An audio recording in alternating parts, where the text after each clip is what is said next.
All right, so we get ready to close it on up in a few here. So before we go, my last comments is this.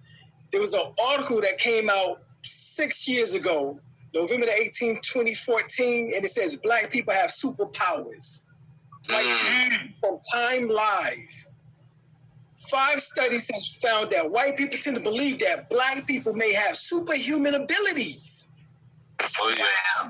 So they already believe that we have these superhuman abilities. So obviously they seen us do some miraculous shit. Right. All right? That go back to Henrietta Lacks herself, still doing miraculous shit to this day. Yep. Exactly. Matter Cells won't die. the 2 strands of DNA is called the helix strands. After her. Henrietta Lacks. Helix. That's right. So it says a research paper published in journal Personality Science claimed that it was the first empirical investigation into human superhumanization or the attribution of supernatural, extrasensory, and magical mental and physical qualities to humans. Wow. So this is the article that they did 6 years ago, and white people believe that we got powers already. Wow. All right? And we do. I'm getting ready to prove it. How hard was it for you to find that information? It wasn't hard. You had to search. It wasn't hard. It was right up in there. Wow. Yep, just hit up search and put that in. Yeah. Here it is. The true third secret of Fatima revealed in the return of Christ. This is Pastor Milo Zijitu Josiah. And it says, Simon Kumbangu was a prophet. He was left to rot and tortured in prison. He died October 1951 after 30 years. There are Africans alive at this writing, which was brought back from the dead by Simon Kumbangu. There are people still living who watched him do it. The claim is that Simon Kumbangu healed the sick, made the lame walk, returned sight to the blind, and hearing to the deaf, and even brought a dead infant back 3 days back to life. Now, if you don't understand that, these are the exact same miracles that they said Jesus did. Right, exactly. So this is why I say that this is Homo Christos. This is what is getting ready to happen. We get ready to become like this. Yeah. Kumbangu performed these miracle deeds over a period, miraculous deeds over a period of 5 months, from May 1921 through September the 12th, 1921. Scholars do not dispute that this man performed these miracles, because there is simply too much testimony about it. Wow. Yeah.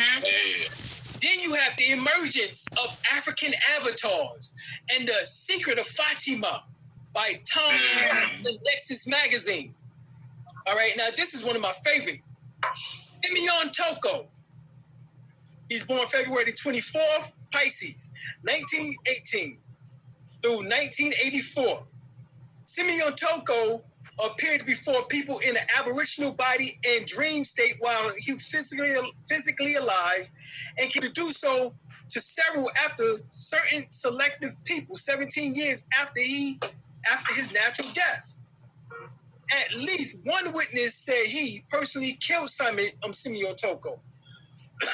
He said one witness said he killed him professionally, quite professionally that is, as a killer, and saw him alive back a few days later.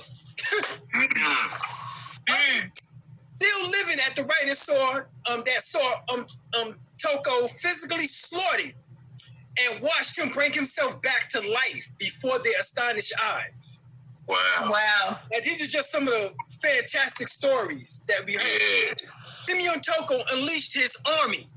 The event was witnessed by thousands of people on January the 4th, 1954. On that day, the cherubims and seraphims appeared and stood before the Belgian colonial army. The citizens of Leopoldville saw 1,000 small brown men, all right, about the size of children. Wow. Right, these are who we would call the Twa people. Yeah. All right. It says they was very muscular and imposing bodies. Each of them Diminutive, human-looking creatures show great strength. For example, a witness saw one flip a 5-ton truck over with one arm. The Belgian soldiers fired at these little brown angels to no effect. Terrified. This is the same thing that we was talking about when they went up against these UFOs that I seen in the dream, or rather, on April the 7th, had no effect. Terrified, the colonial army was thrown into confusion. The little men disappeared as suddenly as they appeared. The 1 year after that amazing mass apparition, the Democratic Republic of Congo was a new and an independent country. Because this one man did these things, it gained them freedom. Just one. Yeah. Wow. Just one. Yeah. Just one. Take one to slay 1,000 and two to slay 10,000.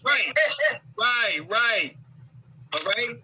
During a stay in Angola in 1994, 10 years after Toko's death, Pastor Kahani reported a Portuguese foreman held Simeon Toko and set him up to crawl under the blade of a seed sower.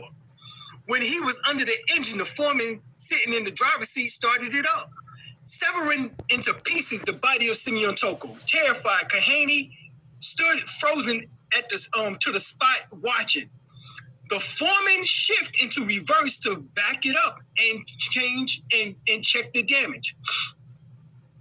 All right. Then the unbelievable happened. Before Kahani's and the two Portuguese accomplices, the body of Simeon Toko recomposed itself. And Simeon Toko stood up, and Kahani could not believe his eyes. The Portuguese ran away in fear, in terror, From that day on, Kahani believed in the Lord, and his entire family converted to the Church of Simeon Toko. Wow. Right, now this is the same thing that we read in Matthew the 12th chapter, 24th verse, 25th verse. But when the Pharisees heard it, that he said that the fellow does not cast out devils, but by Beelzebub, the prince of the devil. And Jesus knew their thoughts and said to them, every kingdom divided against itself is brought to desolation. And every city and house divided against itself shall not stand. And if Satan casts out Satan, he is divided against himself. How shall then his kingdom stand? Matthew 24. Think of that I cannot pray to my Father, and he shall presently give me more than 12 legions of angels. So here it is. Wow. Simeon Toko called forth these angels, these 1,000 small little brown angels, seraphims, who was able to turn goddamn a 5-ton truck over with one arm. And bullets could not penetrate them. Had no effect whatsoever. Wow.